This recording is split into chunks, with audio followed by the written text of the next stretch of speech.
अदानीची क्षमता नाहीये, अंबानीची क्षमता नाहीये. या ठिकाणी ॲलन मस्क याची जेव्हा एंट्री होईल तेव्हा या देशातला तमाम मीडिया हा नसेल तेव्हा या देशाच्या सीमा सुरक्षित राहतील का? या देशाचा न्यूक्लिअर सेक्टर सुरक्षित राहील का? या देशाचं पब्लिक सेक्टर सुरक्षित राहील का? हिंदू मुस्लिम करता करता या देशाच्या अर्थव्यवस्थेची वाट लावली. LIC मध्ये 100% भाग भांडवल विदेशी येईल असा संसदेत कायदा पास होऊ शकत नाही. तो आला. 100% विदेशी भांडवल आपल्या आण्विक क्षेत्रात, पण आपल्या GDP मध्ये जे काही आकडे दिसतात आमच्या असंघटित कामगारांची रोजगार या GDP मध्ये नाही. पेट्रोल कमी वापरा आणि फडणवीस सांगतात त्याचा साठा करू नका. हे सगळं हास्यास्पद आहे. बोलणं त्यांचं, पण वस्तुस्थिती भयानक आणि भीषण आहे. भारतात येणारी आर्थिक सुनामी या वर्षभराच्या आत मोदी सरकार राहू शकणार नाही. सर्व इंडिया आघाडीच्या लोकांनी तयार राहा.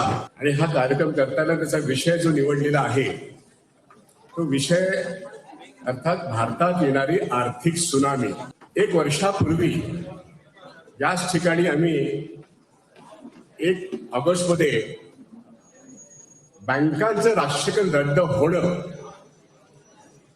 ही भारताच्या सार्वभौमावरती एक हल्ला आहे असा विषय घेऊन एक मीटिंग केली होती. आणि हर्षवर्धन सपकाळ जे महाराष्ट्र प्रदेश काँग्रेस कमिटीचे अध्यक्ष आहेत यांच्या प्रेरणेने आणि यांच्या संपूर्ण पाठिंब्याने हा जो आमचा अर्थशास्त्र विभाग आहे हा काम करतोय. आणि अशा तऱ्हेचा अर्थशास्त्र विभाग महाराष्ट्र प्रदेश काँग्रेस कमिटीचा असणं ही त्यांची कल्पना आहे आणि म्हणून मी याचा अध्यक्ष म्हणून काम करतोय. पण आमच्या संपूर्ण कार्यक्रमाचं कोऑर्डिनेशन जे करतायत तर ज्येष्ठ संपादक आणि माजी खासदार कुमार केतकर या ठिकाणी आहेत. आम्ही अनेक कार्यक्रम घेतलेत आणि या काँग्रेसच्या व्यासपीठावरती काँग्रेस पक्षात नसलेले पण या देशातले मान्यवर लोक विविध प्रश्नावरती बोलून गेलेले आहेत. आजचा जो कार्यक्रम आहे तर अर्थशास्त्र विभागाने अनेक चांगले कार्यक्रम केले हर्षवर्धन सपकाळ यांच्या प्रेरणेतून आणि पाठिंब्यातून. आजचा जो कार्यक्रम आहे हा करण्यामागे मुख्यतः या ठिकाणी विषयाची प्रस्तावना करतोय. पाहुण्यांची ओळख, बोलणारे कोण आहेत, या सगळ्या गोष्टी स्वागत आणि ओळख होईलच. पण विषय काय तो लक्षात घ्या की ज्या दिवशी पंतप्रधान हैदराबादला भाजपच्या कार्यकारिणी पुढे आणि लोकांपुढे बोलले की तुम्ही 5 मुद्द्यांवरती कंबर कसा, आणि त्यांनी एका नवीन आर्थिक अरिष्टाची पूर्व सूचना या देशातल्या 142 कोटी जनतेला दिली. अच्छे दिन आएंगे आने वाले है असं म्हणत असताना बुरे दिन आने वाले है तयार रहा कंबर कसा असा त्यांनी संदेश दिला. आणि मग पेट्रोलची महागाई सुरू झाली आणि आता तुम्ही बघताय 3 आठवड्यामध्ये मुंबईचे 102, 103 रुपयाला पेट्रोल मिळत होतं ते आता 115, 116 रुपयाला मिळतं. प्रचंड महागाई पेट्रोल आणि डिझेल आणि त्यात संपूर्ण इंधन व्यवस्थेमध्ये बदल झालेला आहे. आणि तुम्ही पाहताय की त्याच्या आधी प्रचंड महागाई, त्याच्या नंतरची प्रचंड महागाई हा एक भाग झाला. ऑस्टेरिटी मेजर्स हे त्यांनी सांगितले, पण ते सांगताना सोनं घेऊ नका, पेट्रोल कमी वापरा आणि फडणवीस सांगतात त्याचा साठा करू नका. हे सगळं हास्यास्पद आहे. बोलणं त्यांचं, पण वस्तुस्थिती भयानक आणि भीषण आहे. महागाई युद्धामुळे सुरू झाली असं ते सांगत जरी असलं तरी गेली काही वर्ष विशेष करून कोरोना नंतर या देशात MSME आणि SME बंद पडतायत. रोजगार देणारं हे क्षेत्र ज्याच्यामध्ये एक SME आणि SME बंद पडला तर 100 रोजगार बुडतो. आता कोरोनाच्या आधी 6,20,00,000 एवढ्या मोठ्या संख्येने असलेल्या देशात SME आता किती आहे गणना करायला लागेल. या देशामध्ये असंघटित कामगार, संघटित कामगार आहेत, पण आपल्या GDP मध्ये जे काही आकडे दिसतात आमच्या असंघटित कामगारांची रोजगार या GDP मध्ये नाही. हे प्राध्यापक अरुण कुमार आणि मी स्वतः अनेक वेळा सांगून झालंय गेली 6 वर्ष. सगळे आकडे खोटे. ऑल इकॉनॉमिक पॅरामीटर्स, गोल्स वेगळे, गोलपोस्ट वेगळे, आकडे वेगळे. नॅशनल स्टॅटिस्टिकल ऑर्गनायझेशनने वारंवार सांगितलं हे चुकीचं आहे. आणि आता तर सुरजित भल्ला बोलायला लागले, अरविंद पनगाडिया बोलायला लागले. पण ते जे बोलतायत ते मोदींच्या आर्थिक धोरणाविषयी बोलतायत, ते सध्याच्या संरचनेमध्ये बोलतायत. पण मी तुम्हाला जे सांगू इच्छितो हे की जे राहुल गांधी म्हणतायत, होय एक आर्थिक सुनामी येऊ घातली आहे. आपण भारतीय अर्थव्यवस्था गेले काही वर्ष वाईट अवस्थेत बघतो, पण ती भीषण वाईट होणं आणि आर्थिक सुनामी येणं याकरता ते सातत्याने वॉर्निंग देत आहेत. आणि अशा वेळेस ते म्हणतायत की या वर्षभराच्या आत मोदी सरकार राहू शकणार नाही. सर्व इंडिया आघाडीच्या लोकांनी तयार राहा, हे त्यांनी परवाच एका भाषणात सांगितलं. त्यांनी त्यात असं म्हटलंय की आपण सगळ्यांनी मिळून ही परिस्थिती बदलण्याकरता संपूर्ण इलेक्शन हायजॅक करण्याची यंत्रणा त्यांच्याकडे आहे. सर्व संस्था, घटनात्मक संस्था, होय, आरबीआय, सेबी, IRDA आणि इलेक्शन कमिशन सारख्या संस्था. मी अजून सुप्रीम कोर्ट आणि न्याय व्यवस्थेविषयी असं म्हणणार नाही, पण सर्व निवाडे काल मीनाक्षी नटराजन यांच्या बाबतीतला निवाडा ऐकून घ्यायला तयार नाही. सुप्रीम कोर्ट अर्जच बाद करतायत. लोकशाही व्यवस्थेत निवडणूक सुरू होण्याच्या वेळी संपते. त्यामुळे राहुल गांधी जे म्हणतायत आपल्याला एक पीपल्स रेजिस्टन्स मुवमेंट करावं लागेल. मी जे तुम्हाला आमंत्रित केलं एक पत्र टाकून, हा शब्दप्रयोग जो काल राहुल गांधींनी आपल्या भाषणात म्हटलं आणि आपल्या ट्विटरवरती टाकलेला आहे, हा शब्दप्रयोग मी तुम्हाला आमंत्रित करताना म्हटलं आपण सर्वांनी एकत्र येऊन ही जी आर्थिक परिस्थिती बॅक टू वर्स्ट होणार आहे याच्या विरुद्ध आपण सगळ्यांनी जे या संविधानावरती विश्वास ठेवतात, जे या लोकशाही व्यवस्थेवरती विश्वास ठेवतात, जे संसदीय लोकशाहीवरती विश्वास ठेवतात, त्या सर्वांची एक आघाडी ही आर्थिक दुरवस्था रोखणं, आर्थिक सुनामी रोखण्याकरता आपल्याला एकत्र यायला गेले. मी थोडक्यात 5 मिनिटं घेऊन सांगतो. महागाई ही मनुष्य निर्मित आहे. तेल टंचाई आणि सर्व गोष्टी ह्या मनुष्य निर्मित आहेत. ह्या मोदी सरकारच्या धोरणाचा भाग आहे. युद्ध हे निमित्त आहे. युद्धापूर्वी आपण हे सगळं भोगतोय आणि बघतोय. युद्धानंतर सुद्धा हीच परिस्थिती अतिशय भीषण होईल. माझं असं प्रतिपादन आहे. या डिपार्टमेंटकडून हा विषय मी जेव्हा मांडला, माझं परसेप्शन असं आहे, गेल्या 3-4 वर्षामध्ये ऍसेट मोनेटायझेशन पाईपलाईन हे फायनान्स ऍक्ट मध्ये पास करून घेण्यात आले 2023 पासून.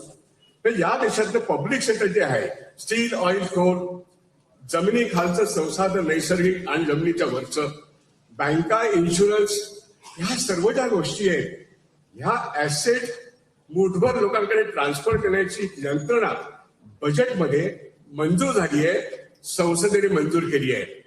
त्याच्याशिवाय LIC मध्ये 100% भाग भांडवल विदेशी येईल असा संसदेत कायदा पास होऊ शकत नाही. तो आला. आणि वाईट गोष्ट ही की आपण बोलत नाहीत अजून, पण आज बोललं गेलं पाहिजे. मुद्दा हा की आपलं आण्विक क्षेत्र, न्यूक्लिअर सेक्टर, याच्यामध्ये फॉरेन डायरेक्ट इन्व्हेस्टमेंट येतं आणि अजून आपल्या कोणाकडून ही वक्तव्य नाही. आज मला अपेक्षा आहे की जर आपल्या देशाच्या संरक्षण व्यवस्थेचं सर्वात महत्वाचं, मोस्ट सेन्सिटिव्ह, त्याच्यामध्ये सर्व्हेलन्स अत्यंत महत्वाचं असतं, त्या ठिकाणी अमेरिका आणि युरोपियन युनियनचे लोक येतात, त्यांच्या विजिट्स होत आहेत आणि त्या ठिकाणी नवीन स्टार्टअपला परवानगी देण्यात येते. 100% विदेशी भांडवल आपल्या आण्विक क्षेत्रात. BRC, तारापूर सारखे 25 महत्वाचे सेंटर या देशात आहेत. विचार करा. आपला ऑइल सेक्टर, आपल्या बँका, आपल्या इन्शुरन्स, आपलं न्यूक्लिअर, आपलं defence, already Israel, America, France आणि जर्मनीला सर्व ऑर्डर्स गेल्यात. आपण शस्त्रास्त्र एक्सपोर्ट करतो. गाझाच्या युद्धामध्ये आमची शस्त्र जात आहेत. या देशातले 20-25 कोटी मुस्लिम आणि त्या ठिकाणचे शिया सुन्नी यांना हा संदेश की भारतामध्ये उत्पादन करा. इस्रायलचा कंट्रोल, अमेरिकेचा कंट्रोल, आणि युद्ध मध्य आशियात होत आहे. आपणच आपल्या लोकांना मारतोय आणि त्या ठिकाणी ट्रम्प सांगणार, नेत्यानाहू सांगणार, या गाझामध्ये आपण सिंगापूर आणि नवीन टाउनशिप निर्माण करूया. या पद्धतीने त्या भाषा करतायत. रिहॅबिलिटेशनचा हा एक धोका. हिंदू मुस्लिम करता करता या देशाच्या अर्थव्यवस्थेची वाट लावली.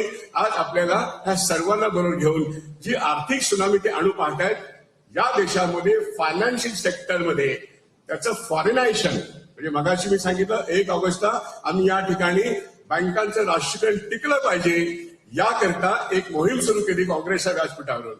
या ठिकाणी काँग्रेस असो, CPI असो, CPM असो, डाव्या कामगार संघटना असो, या सगळ्यांना बँक राष्ट्रीयकरणचं महत्व कळतं. पण आज बँक राष्ट्रीयकरण संपूर्णपणे या केंद्र सरकारने संपवलेलं आहे.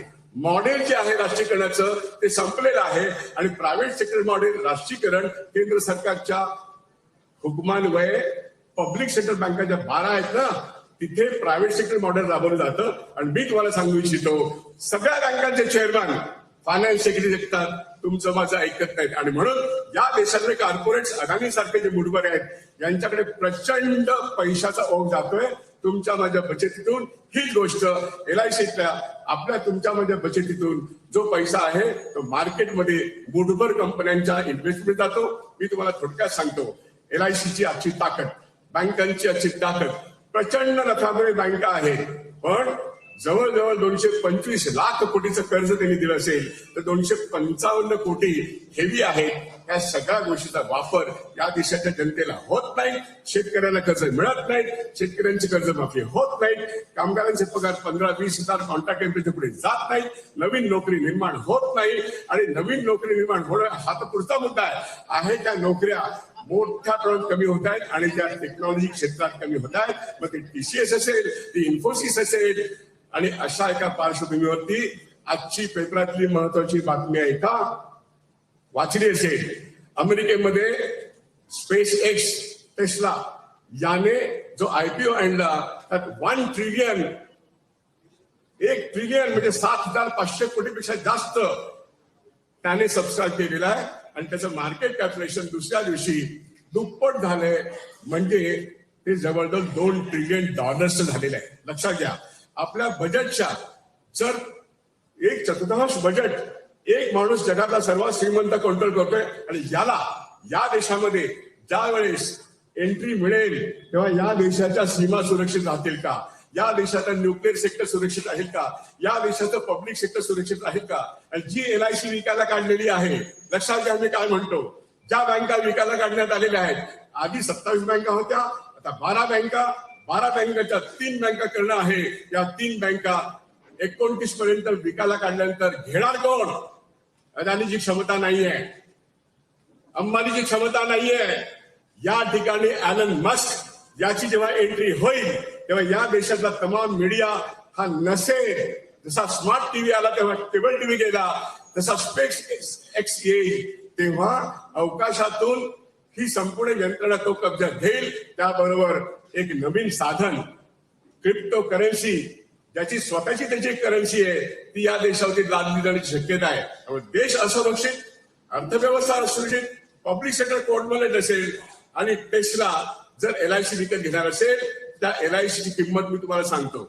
आज LIC या देशाच्या 500 मोठ्या फॉर्च्यून कंपन्या ज्या आहेत, 500 कॉर्पोरेट कंपन्यांमध्ये 15 ते 20% स्टेक होल्डर आज आपली LIC आहे. आणि LIC जर टेस्ला सारख्या माणूस घेऊ शकतो, ही शक्यता मी वर्तवतोय की जर झालं तर भारतातले सगळे मोठे कॉर्पोरेट्स त्याचे गुलाम असतील.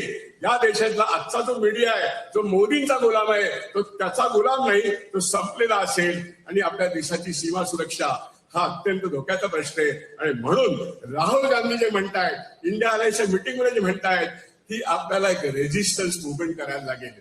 मीही तोच शब्दप्रयोग केला आहे. येस, ही एक प्रतिकार चळवळ कोणी एक व्यक्ती करू शकत नाही. आपण सर्वांनी एकत्र आलं पाहिजे. काँग्रेस पक्षाचा लीडर ऑफ अपोजिशन या देशामध्ये आज 8-8.5 मिनिटाच्या भाषणात हे सांगतो. आणि ती भाषा आपल्या सर्वांना प्रत्यक्षामध्ये प्रतिकार चळवळ म्हणजे गांधींच्या मार्गाने, महात्मा गांधीच्या मार्गाने, अहिंसात्मक लोक जेव्हा रस्त्यावरती उतरतात आणि आपल्या जीवनातल्या हक्कांचे संरक्षण, संविधानातल्या मूलभूत हक्कांचे संरक्षण, रोजगार त्याचं संरक्षण, आणि मुख्य म्हणजे या देशात नेहरू, इंदिरा गांधी यांनी निर्माण केलेलं जे मॉडेल आहे ते पब्लिक सेक्टर मॉडेल. त्यांनी असं म्हटलं होतं नेहरूंनी, महालनोबिस आणि नेहरू यांचं मॉडेल म्हणून ते प्रसिद्ध आहे, मिश्र इकॉनॉमी. होय, खाजगी क्षेत्र असेल पण सार्वजनिक क्षेत्र याला एक डॉमिनन्स असेल. आणि ते आपण बघतो आजही कितीही मोदींनी प्रयत्न केला पब्लिक सेक्टर विकायचा, अजून तो विकला गेलेला नाहीये. आपल्याला त्याचं संरक्षण करायचंय. आणि म्हणून अर्थव्यवस्थेमध्ये 2/3 अजूनही टक्का पब्लिक सेक्टरचा आहे. बँका, insurance, steel, oil, coal, aviation, बंदर सगळीकडे. आणि फक्त 25 ते 30% खाजगी क्षेत्राचा आहे. आणि आज खाजगी क्षेत्राला एवढं मोठं वाव आहे, पण खाजगी क्षेत्र गुंतवणूक करतोय का? अजिबात गुंतवणूक करत नाही. 10 ते 12 लाख कोटी बजेट मधली गुंतवणूक इन्फ्रास्ट्रक्चरच्या नावाने आपल्या पैशातून हे देश करतोय.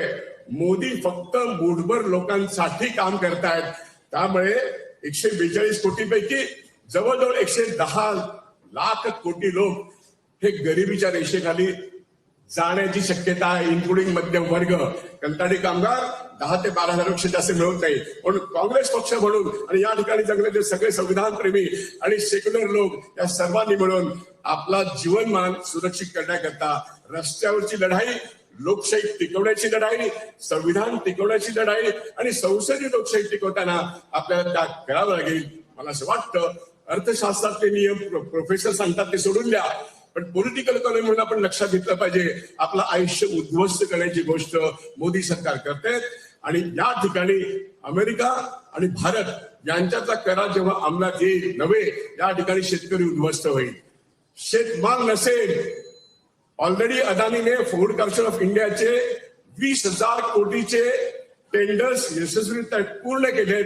सगळे सायलोज हे अदानीच्या मालकीचे असतील. वॉलमार्ट अजून यायचं आहे, अमेझॉन अजून यायचं आहे, अशी परिस्थिती आहे. आणि मुंबई बाबतीत काय सांगावं, मुंबई, ठाणे, रायगड, पालघर, नवी मुंबई, वाढवण पासून सगळं काही अदानींसाठी आहे. त्यामुळे मुंबई, मराठी भाषा, मराठी माणूस, महाराष्ट्र एक संघ राहील. मी परवाच एका ठिकाणी सांगितलंय, हे 5 जिल्हे महाराष्ट्रातून वेगळं करणं असा एक मोठा गेम प्लॅन या देशामध्ये शिजतोय. आणि म्हणून मोदी घालवल्याशिवाय, मोदीचं अर्थकारण संपवल्याशिवाय, आपण प्रतिकार चळवळ यशस्वी केल्याशिवाय आपलं भविष्य, आपल्या मुलांचं भविष्य, त्यांचं आरोग्य, त्यांचं शिक्षण सुरक्षित नाहीये. एवढा मोठा कॅनव्हास घेऊन आज आम्ही हा कार्यक्रम करतोय. महाराष्ट्रामध्ये ठिकठिकाणी हा कार्यक्रम करणं हा महाराष्ट्र प्रदेश काँग्रेस कमिटीचा प्रयत्न असेल. या ठिकाणी ते प्रचंड मोठ्या ताकदीचे लोक आपल्या समोर आलेले आहेत. ही सुरुवात आहे, पण ते कुठेही जायला तयार आहेत, आपणही कुठेही जायला तयार आहोत. लोकांनी ठिकठिकाणी या प्रश्नावरती आवाज उठवला पाहिजे. पॉलिटिकल इकॉनॉमी आणि इकॉनॉमी हे दोन्ही गोष्टी वेगळे नाही आहेत. आधी अर्थकारण जे ठरतं ते राजकारणाच्या नियमांमध्ये ठरतं. आणि म्हणून आजचं राजकारण वाईट आहे, आजचं अर्थकारण अतिशय वाईट आहे. सुनामी आल्यानंतर आपण शिल्लक राहणार नाही. म्हणून ही सुनामी वाचवण्याकरता आपल्याला प्रतिकार चळवळ वापरावी लागेल. मी अध्यक्षांचे मनपूर्वक आभार मानतो. ते सतत आमच्या पाठीशी आहेत. पण अशा तऱ्हेच्या मिटिंगा सर्वत्र काँग्रेस पक्षाच्या पुढाकाराने आणि सर्व जे इंडिया अलायन्स मधले लोक आहेत त्यांनी एकत्र येऊन केलं पाहिजे. आमच्या कामगारांचं जीवनमान, आमच्या शेतकऱ्यांचं जीवनमान, आमच्या मध्यमवर्गीयांचं जीवनमान आणि या सार्वजनिक संस्था वाचवण्यासाठी ही आजची सुरुवात आहे. माझी प्रश्न लांबली असेल तरी मला असं वाटतं, माफी मागतो, पण ती आवश्यक होती. मी इथेच थांबतो आणि ही प्रस्तावना करून आता पुढच्या कार्यक्रमाला सुरुवात करूया. धन्यवाद. जिंदाबाद. हम लढाएंगे, हम जीतेंगे, हम लढाएंगे. धन्यवाद.